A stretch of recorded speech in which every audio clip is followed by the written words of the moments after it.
Hello everyone, आज हम discuss करने वाले हैं साइंस का टेस्ट नंबर 1 सेक्शन ए। तो first question is what is iris and what is its function. ठीक है, आइरिस क्या है? देखो, आइरिस आईज में वो वाला पार्ट होता है जो क्या कर रहा होता है, प्यूपिल को कंटेन करके रख रहा है। और इसका फंक्शन क्या होता है?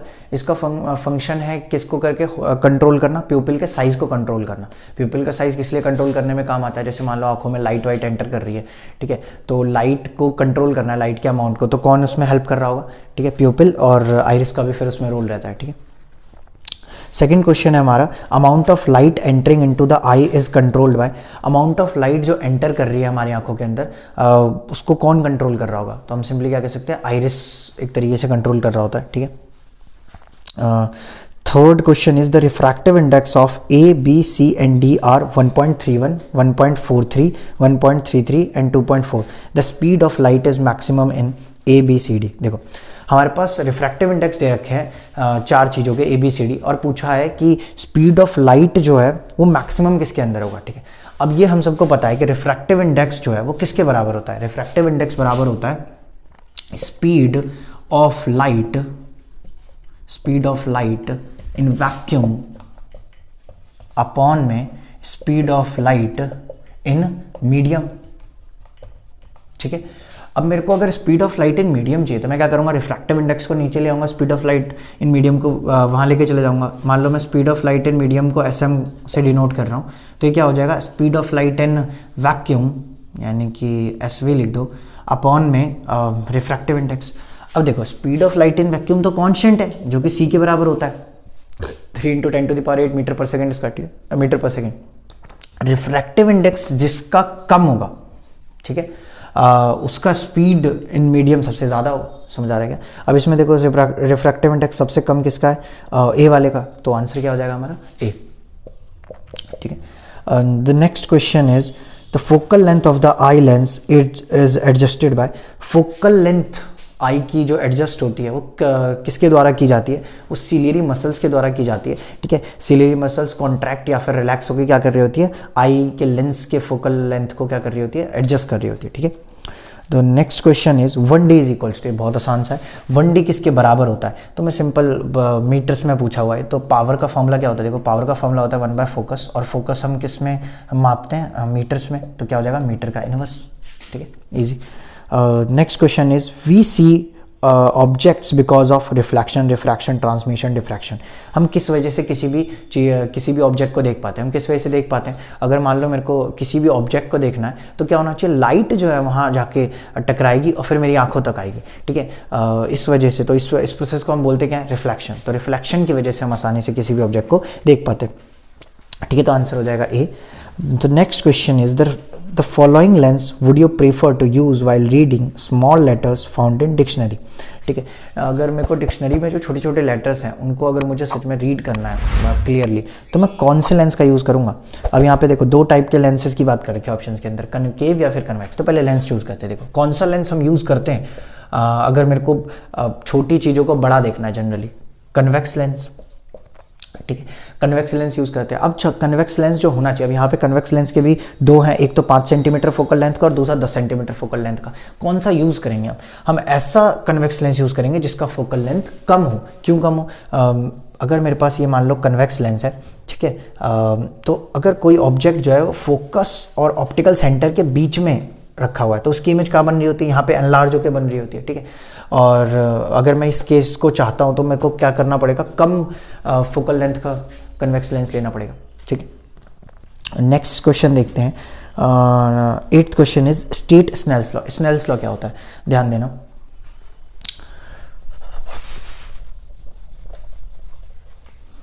अगर मान लो मेरे पास ये ग्लास स्लैब है, ठीक है, अब यहाँ पे कोई भी इंसिडेंट रे आ रही है, ऐसे इंसिडेंट रे आ रही है और उसका पाथ ये होना चाहिए था, लेकिन क्या होगा, और मीडियम चेंज होने की वजह से वो रिफ्रैक्ट करेगा। ठीक है, तो अब इसमें इंसिडेंट एंगल ये बन रहा होता है आई, रिफ्रैक्टेड एंगल ये बन रहा होता है। ठीक है, अब मैं इसको कैसे लिख सकता हूँ? मैं लिख सकता हूँ, ये जो स्नेल्स लॉ है ये क्या कहता है कि साइन आर, मतलब मैं साइन ले रहा हूँ किसका, रिफ्रैक्टेड एंगल का, अपॉन में साइन ऑफ इंसिडेंट एंगल, ये हमेशा क्या रहेगा, कांस्टेंट। ठीक है, ऑलवेज कांस्टेंट रहेगा एक फिक्स मीडियम के लिए। जैसे कि मैं इस मीडियम की बात कर रहा हूँ, इस मीडियम के लिए एयर ले रहा हूँ यहाँ पे और यहाँ पे कोई ग्लास ले रहा हूँ, ठीक है, तो इसके लिए हमेशा क्या रहेगा, sine r by sine i constant रहेगा, ठीक है। स्नेल्स लॉ सिर्फ यही बताता है। Ninth question is write two uses of ciliary muscle. Ciliary muscles के दो यूजेस देखो, पहला तो होता है फोकल लेंथ को एडजस्ट करने के लिए सिलियरी मसल्स हेल्प कर रहा होता है, ठीक है, और हमारा दूसरा क्या होता है, होल्ड करके लगता है लेंस को, ठीक है, तो ये इसके दोनों फंक्शन हो गए, इजी थे। 10th is focal length of plane mirror. Plane mirror का फोकल लेंथ क्या होता है, देखो प्लेन मिरर का फोकल लेंथ इनफाइनाइट होता है, माइनस इनफाइनाइट इनफाइनाइट सेम ही चीज़ होगी, माइनस इनफाइनाइट भी इनफाइनाइट क्यों, क्योंकि ऑब्वियस है हम कर्वेचर चेक करते हैं। अब इसका कर्वेचर देखो कितना है, अगर मैं चाहूँगा ये किसका पार्ट होगा, ये ऐसे सर्कल का पार्ट होगा जो कि जिसका रेडियस इन्फिनिटी है, इसलिए उसका फोकल लेंथ भी क्या हो जाएगा, इनफाइनाइट। ठीक, अब हम देखने वाले हैं section B, question number 11। Question number 11 क्या है, the far position of myopic person is 90 centimetre in front of the eye. What is the nature and the power of the lens required to correct the problem? ठीक है, एक मेरे पास myopic person है और उसका जो फार साइड दे रखा है, फार पोजीशन दे रखी है, कितनी दे रखी है हमें, 90। अच्छा, फार पोजीशन का मतलब क्या होगा कि इमेज जहाँ बन रही होगी वो कितनी है, 90 सेंटीमीटर, ठीक है। अच्छा, 90 सेंटीमीटर, हम लेंस कौन सा यूज़ करेंगे मायोपिक पर्सन के? मायोपिक पर्सन के लिए जो हम लेंस यूज़ करते हैं क्या होता है, कनकेव लेंस, ठीक है, कनकेव लेंस यूज़ करते हैं। तो यहाँ पे जो हमारा वी हो जाएगा वो कितना आ जाएगा, -90 सेंटीमीटर, ठीक है। अच्छा, यू क्या हो जाएगा, अब इसको कौन सा पोजीशन की इमेज, कौन से पोजीशन के ऑब्जेक्ट को देखने में दिक्कत होगी, जो कि डिस्टेंट पे रखा है, दूर रखा है, ठीक है, तो ऑब्वियसली हम -इन्फिनिटी लेके चलेंगे कि इसको हमें इम्प्रूव करना है, तो हम क्या निकाल लेंगे, फोकस निकाल लेंगे। मेनली यहाँ पे पूछ रखा है पावर, और पावर ऑफ द लेंस निकालने के लिए क्या फॉर्मूला होता है, power is equals to 1/f, और पावर निकालने के लिए मुझे फोकस चाहिए, और फोकस कैसे निकालूंगा, फॉर्मूले से 1/f is equals to 1/v minus 1/u, ठीक है। पुट करो यहाँ पे 1/f बराबर 1/v कितना दे रखा है, -90, माइनस यू कितना दे रखा है, 1/-इन्फिनिटी, ठीक है। ये वाला पोर्शन कितना आ जाएगा, 0, क्योंकि 1/इन्फिनिटी यानी कि किसी 1 को बहुत बड़े नंबर से अगर मैं डिवाइड कर रहा हूँ तो किसको चला जाएगा, वो 0 हो जाएगा नियर, ठीक है। तो f बराबर क्या आ जाएगा, -90, ठीक है। लेकिन ये किस में आएगा, देखो सेंटीमीटर्स में आएगा। मुझे क्या करना है इसे, मुझे मीटर्स में चेंज करना है इसे, ठीक है। तो मैं क्या करूँगा, इसे डिवाइड कर दूँगा 100 से, ठीक है क्या, तो हमारे पास क्या आंसर आ जाएगा, 0.9 माइनस का,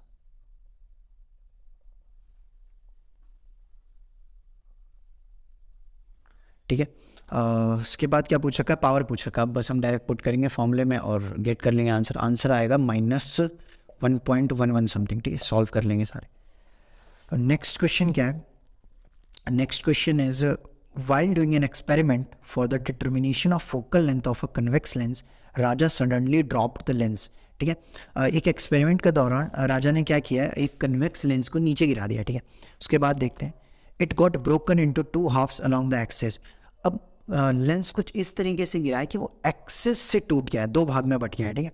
if he continues his experiment with the same lens, अब अगर वो ये एक्सपेरिमेंट कंटिन्यू करता है, ठीक है, तो पहला सवाल पूछा है, can he get the image, क्या उससे इमेज मिलेगी, ठीक है। देखो, अगर कोई लेंस टूट भी जा रहा है तो वो लेंस ही, बस हुआ क्या है उस लेंस के साथ कि लेंस 2 भागों में बट गया, ठीक है। तो काम लेंस का ही करेगा, इमेज बना रहा होगा, बिल्कुल इमेज बनाएगा, ठीक है। राजा को इमेज जो होगी वो रिसीव होगी, लेकिन यहाँ पे इमेज की इंटेंसिटी में चेंज आएगा, इंटेंसिटी जो होगी इमेज की घट जाएगी लेंस के छोटा होने के कारण, ठीक है, मतलब बढ़ जाने के कारण 2 भाग में। सेकेंड क्वेश्चन क्या बोल रखा है, is there any change in the focal length, focal length में कोई चेंज होगा। ये बहुत बेसिक सी चीज़ है। अगर मान लो कोई भी लेंस क्या होता है, अगर मेरे पास एक स्फेरिकल लेंस है, उसी का मैंने एक पार्ट काट दिया तो वो मेरा लेंस कहलाता है। अब मान लो इसका ये पार्ट लूँ मैं, चाहे ये वाला पार्ट ले लूँ, चाहे बड़ा वाला पार्ट ले लूँ, सबका रेडियस सेम होगा, रेडियस सेम है तो फोकल लेंथ भी सेम होगा। इसलिए अगर भले ही ये 2 भाग में बट गया हो, ऐसे ऐसे और ऐसे, पर इसका वो क्या रहेगा, फोकल लेंथ सेम रहेगा, ठीक है। और नेक्स्ट क्वेश्चन देखते हैं। Next question is differentiate convex lens and concave lens, ठीक है। ये आप लोगों ने पढ़ रखा होगा, ठीक है। आपको वैसे सॉल्यूशन प्रोवाइड हो जाएगा, तो इसमें आपको 3-3, 4-4 पॉइंट्स दोनों के लिए लिखने थे। नेक्स्ट देख लेते हैं एक बार 14th question, the refractive index of Ruby is 1.71, what is meant by this statement. ठीक है, एक मेरे पास रिफ्रैक्टिव इंडेक्स है किसका, रूबी का, ध्यान देना।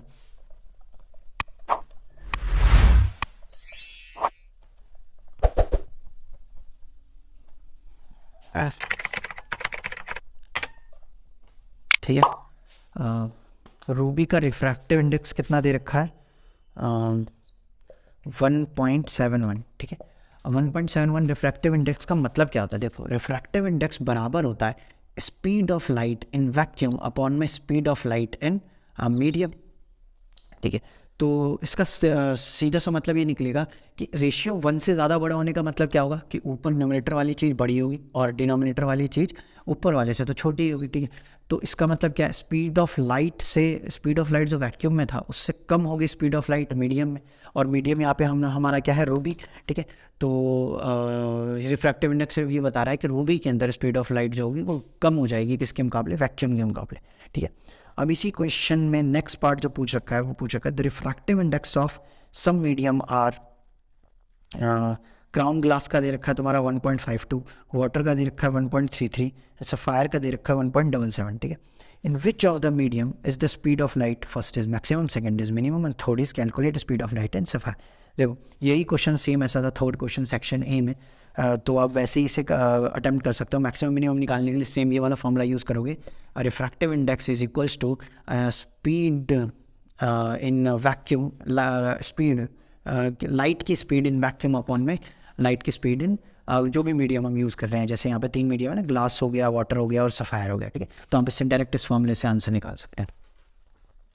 और नेक्स्ट क्वेश्चन देख लेते हैं हम, how does the focal length of eye lens changes when we shift looking from near object to distant object. ठीक है, हम जब पास क्या पूछ रखा है, near object to distant object. ठीक है, मेरे को क्या करना है, नियर बाय ऑब्जेक्ट को मान लो मैं देख रहा हूँ और मुझे दूर के ऑब्जेक्ट को देखना है। ठीक है, नियर बाय ऑब्जेक्ट को देखने के बाद नियर बाय ऑब्जेक्ट को देखते समय दूर के ऑब्जेक्ट पे जब मुझे फोकस करना है, शिफ्ट करना है, तो मैं कैसे शिफ्ट कर रहा हूँ, मेरी आइज़ जो है, आइज़ में जो लेंस जो है उसका फोकल लेंथ बड़ा होगा। देखो जब मैं पास की चीज़ देख रहा हूँ तो फोकल लेंथ छोटे की ज़रूरत है। ठीक है, और जब मैं दूर की देख रहा हूँ तो मेरे को फोकल लेंथ जो चाहिए होगा वो बड़ा चाहिए होगा लेंस का। ठीक है, तो क्या करेगा, जो हमारी सीलरी मसल्स हैं वो रिलैक्स होंगी और जिस वजह से हमारा लेंस का साइज़ क्या करेगा, इंक्रीज़ करेगा। ठीक है, तो आप इसे ऐसे एक्सप्लेन कर सकते हैं। नेक्स्ट क्वेश्चन क्या है हमारा, क्वेश्चन नंबर 16 का फर्स्ट पार्ट है, the sky appears dark to passengers flying in space. जो स्काई है वो, जो पैसेंजर्स मान लो हाई एल्टीट्यूड पे उड़ रहे हैं, हाइट पे, उनको डार्क क्यों दिखता है, जो भी हमारा स्काई समझते हैं कि हमें तो कलर दिख रहे होते हैं, जनरली हमें ब्लूइश दिख रहा होता है, तो उन्हें डार्क क्यों दिख रहा होता है। देखो अगर ब्लूइश जो हमें दिख रहा है वो एटमॉस्फेयर की लेयर्स की वजह से दिख रहा है। ठीक है, लेकिन जब हाई एल्टीट्यूड्स पे एरोप्लेन चले जाते हैं तो उसके ऊपर क्या है, एटमॉस्फेयर, जो बहुत तरह की गैसेज हैं उनका बहुत कम मात्रा में वो गैसेज, तो होगा क्या समझो, एटमॉस्फेयर के अंदर तो ऐसा होता है कि जो भी लाइट आ रही है वो क्या कर रही है, रिफ्रैक्ट कर रही है, मतलब रिफ्रैक्ट इन स्कैटर कर रही है। जैसे मान लो मेरे पास छोटे छोटे पार्टिकल्स, जैसे हम ब्लू लाइट ही क्यों दिख रहा होता है, क्योंकि ब्लू लाइट जो है वो सबसे कंपेरेबल होता है, ब्लू लाइट का जो साइज़ है वो सबसे कंपेरेबल होता है जो पार्टिकल के साइज़ है एटमॉस्फेयर के अंदर, तो ब्लू लाइट सबसे ज़्यादा स्कैटर करती है। सेम वही, अब हमारे पास जब एयर ही नहीं है, हमारे पास जब मीडियम ही नहीं है, तो वहाँ होगा क्या, वहाँ पे स्कैटरिंग ही नहीं होगी। अब स्कैटरिंग नहीं हो रही तो मुझे कोई कलर दिखेगा ही नहीं, इसलिए मुझे डार्क दिखाई देता है। ठीक है, इसका नेक्स्ट पार्ट क्या है, which component of white light is least scattered by fog और स्मोक, एक्सप्लेन वाई। ठीक है, देखो फॉग के अंदर या स्मोक के अंदर सबसे कम स्कैटर करने वाली लाइट कौन सी है, इसको भी एक्सप्लेन करना काफ़ी आसान है। देखो हमारे पास जो भी लाइट होती है, ये क्वेश्चन नंबर 16 का सेकंड पार्ट देख रहे हैं हम। ठीक है, हमारे पास मान लो जो लाइट होती है उसमें कितने कलर्स होते हैं, हमारे पास 7 कलर्स हैं। ठीक है, और 7 कलर्स में जो वेवलेंथ होता है वो इस साइड को डिक्रीज़ कर रहा होता है। ठीक है, लैम्डा जो है हमारा वो डिक्रीज़ कर रहा होता है, यानी कि सबसे ज़्यादा होता है रेड लाइट का और सबसे कम होता है वायलेट लाइट का। ठीक है, तो कोई भी लाइट स्कैटर कब करेगी, जो उसके साइज़ के पार्टिकल्स है वो टकरा रही है। अब रेड लाइट जो होता है, जो हमारी विजिबल लाइट है जनरली, उसके मुकाबले जो हमारे पार्टिकल्स होते हैं बहुत छोटे छोटे होते हैं। ठीक है, तो क्या होता है कि जो रेड लाइट है उसका वेवलेंथ बहुत बड़ा है। ठीक है, तो वो इनसे टकराएगा ही नहीं। ठीक है, अब वो उनसे टकरा नहीं रहा है, इसका मतलब वो स्कैटर नहीं कर रहा है ज़्यादा। अब वो स्कैटर नहीं कर रहा है तो तुम्हें दिखेगा नहीं। तो यहाँ पे आंसर क्या हो जाएगा? Red light. क्यों रेड लाइट? क्योंकि उसका जो वेव लैम्डा है वो सबसे ज़्यादा है रेड लाइट का, ग्रेटेस्ट वेवलेंथ। ठीक है, इन सब में से इसका वेवलेंथ सबसे ज़्यादा होता है, जिस वजह से स्कैटरिंग इसकी सबसे कम हो गई। ठीक है, ऐसे आप इसे एक्सप्लेन कर सकते हैं। अब हम नेक्स्ट क्वेश्चन देख रहे हैं, question number 70। What is hypermetropia and right its causes and method of correction. ठीक है, हाइपरमेट्रोपी क्या होता है? देखो, हाइपरमेट्रोपिया होता है फार साइटेडनेस। फार साइटेडनेस में हम क्या कर सकते हैं? हम डिस्टेंट वाली चीज़ों को तो क्लियरली देख पाते हैं, हमें पास वाली चीज़ों को देखने में क्या होती है? दिक्कत होती है। ठीक है, अब जैसे कि मान लो क्यों दिक्कत क्यों हो रही है? क्योंकि जो फोकस एडजस्ट होना है, जैसे कि मान लो दूर वाली चीज़ों को मैं क्लियरली देख पा रहा हूँ लेकिन पास वाली चीज़ों को नहीं देख पाता हूँ, क्योंकि हमारी लेंस का फोकस एडजस्ट नहीं हो पाता। ये तो इसका कॉज हो जाएगा सिंपल। कॉज में पहले तो हम सिंपल फोकस वाला ले सकते हो।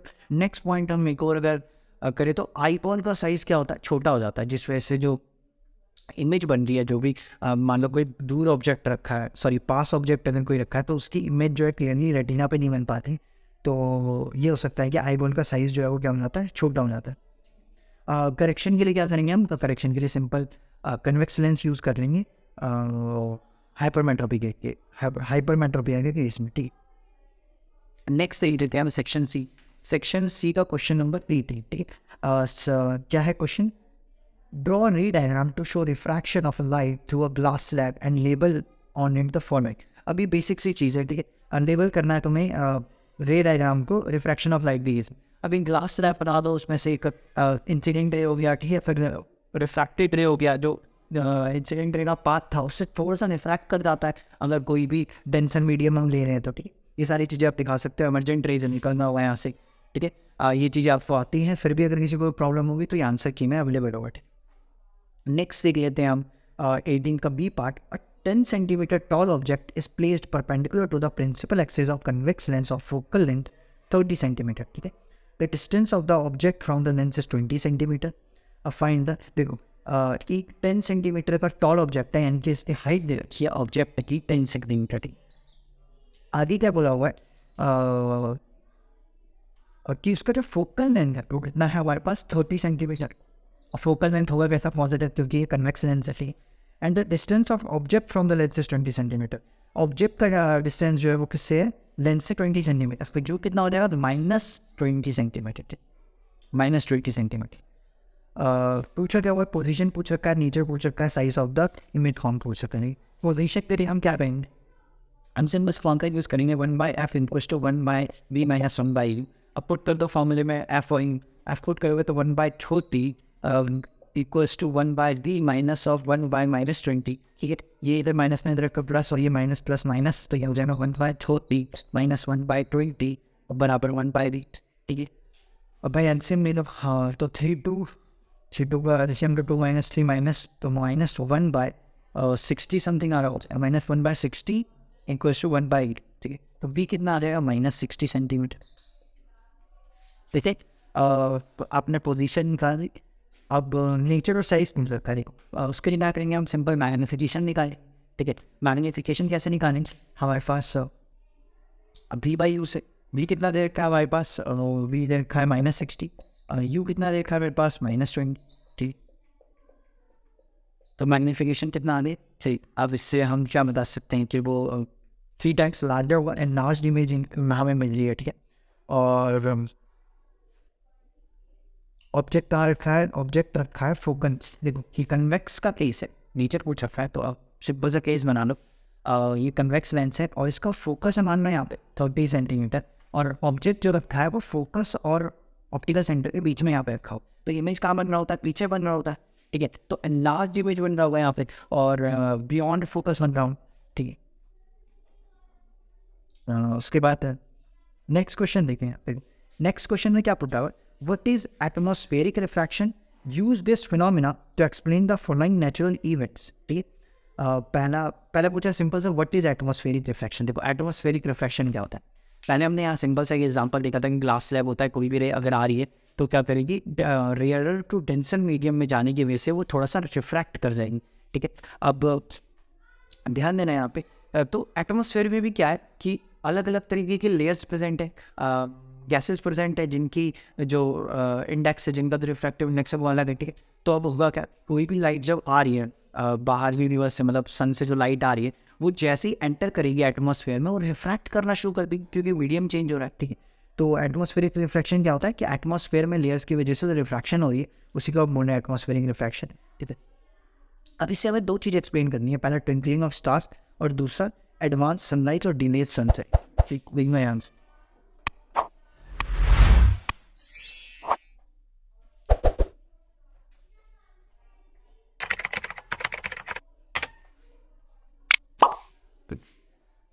मार्नो ये स्टार है हमारा, ठीक है।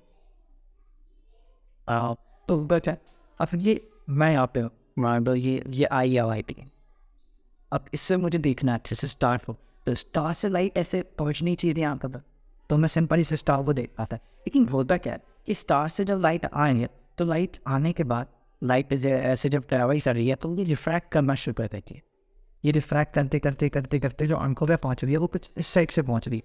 रिफ्रैक्शन होते होते जो अलग अलग लेयर्स होंगे यहाँ पे एटमॉस्फेयर, ठीक है, वहाँ पे रिफ्रैक्शन होना है, और रिफ्रैक्शन की वजह से जो लाइट है तुम्हारी वो बैंड कर रही है, और बैंड करने के बाद ऐसे पहुँच रही है। अब जब मैं इस पाथ को क्या कर रहा हूँ ना, इस पाथ को एक्सटेंड करूँगा तो मेरे को स्टार जो है वो कहीं यहाँ दिखेगा, मतलब ये एक तो दूर दिखेगा, इसकी हाइट ज़्यादा दिखेगी स्टार की, ठीक है। और दूसरा क्या दिखेगा, इसकी पोजीशन अलग दिख रही होगी। पोजीशन अलग क्यों दिख रही है, हमें हमेशा कोई भी चीज़ की पोजीशन कहाँ दिख रही होती है, जहाँ से मुझे लगेगा कि लाइट आई, जैसा कि इमेज फॉर्मेशन में हो रहा था, तो यहाँ पे लग रहा होगा कि लाइट हमें यहाँ से आ रही है, लेकिन रियल में यहाँ से आ नहीं रही है। वो क्या रहा है, देख लाइट जो है वो रिफ्रैक्ट करके इस पाथ से में पहुँच रही है, और फिर मुझे ऐसा महसूस हो रहा है कि स्टार जो है यहाँ प्रेजेंट, ठीक है। ही नेक्स्ट पूछ रखा है कि एडवांस सनराइज और delayed sunset, and advance sunrise और डिलेड सनसेट कैसे हुआ देखना है। ये है मेरे पास सन, ये है मान लो ये है अर्थ, और ये है मान लो सन। अब सनराइज होने से पहले देखो भाई को सनराइज कब दिखेगा, जब ऐसे लाइट मेरे पास आ रही है। लेकिन अब पता क्या है, ये सन की रे है और यहाँ पे मान लो एटमॉस्फेयर है, यहाँ अर्थ का एटमॉस्फेयर, तो अब ये बैंड होना शुरू हो रहा है। ये ऐसे जाना चाहिए था इसे, एक मिनट, ये मान लो ऐसे जा रहा था, लेकिन फिर अर्थ के एटमॉस्फेयर से बैंड हो गए, ये इस टाइप से पहुँच रहा है। ये लाइन पे जो है तुम्हारी ये इस टाइप से यहाँ पे पहुँच गई, ठीक है।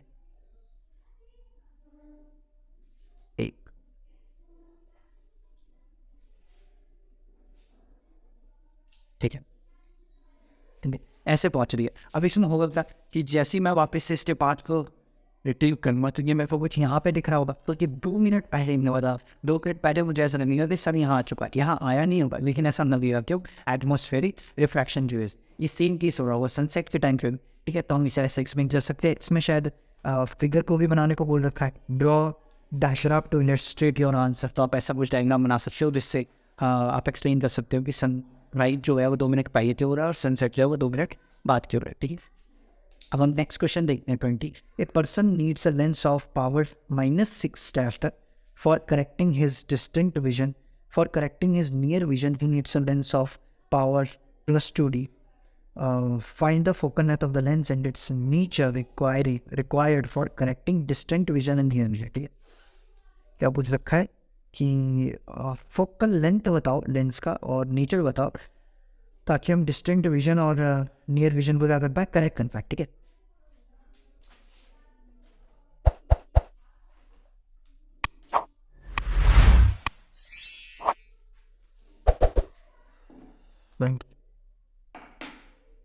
कैसे करेंगे हम इसको, पावर दी हुई है तुम्हें, जो पावर दी है किसने ने, डिस्टिंक्ट विजन की है, डिस्टिंक्ट विजन की जो पावर दे रखी है वो है -60, इस लेंस का ही है। और जो नियर है वो है तुम्हें पावर +2, ठीक। सिंपल फॉर्मूला पुट कर मैं फाइनल आंसर निकालना है, तो बैलेंस करो कि power is equals to 1 by focal length, ठीक है। और फिर क्या मैं फोकल लेंथ इसके बराबर होता है 1 बाय पाप पुट कर दो। लेकिन अगर मैं डाल रहा हूँ तो जो मेरे पास फोकल लेंथ आएगी वो किस में आ रही होगी, मीटर स्क्वायर, यहाँ पे जो इसका यूनिट होगा वो मीटर में आएगा, ठीक है। हाँ, तो हम इसे लिख देंगे। अगर वही मुझे किस में जानना है, सेंटीमीटर में जानना है, तो मैं क्या कहूँगा, इसी फॉर्मूले को अगर मैं लिखना चाहता हूँ कुछ ऐसे लिखूँगा 100 by focal length in centimetres, ठीक है। तो फिर अब यहाँ पे अगर मुझे सेंटीमीटर्स में चाहिए तो मैं एक्सप्लेन नहीं करना होगा, इसको नहीं करना होगा, तो कुछ ऐसा हो जाएगा। सही, यहाँ पे कुछ ऐसा हो जाएगा कि 100 बाय 5, ठीक है। ये सेंटीमीटर्स में आंसर देगा और ये मीटर्स में आंसर्स, फिर इजी।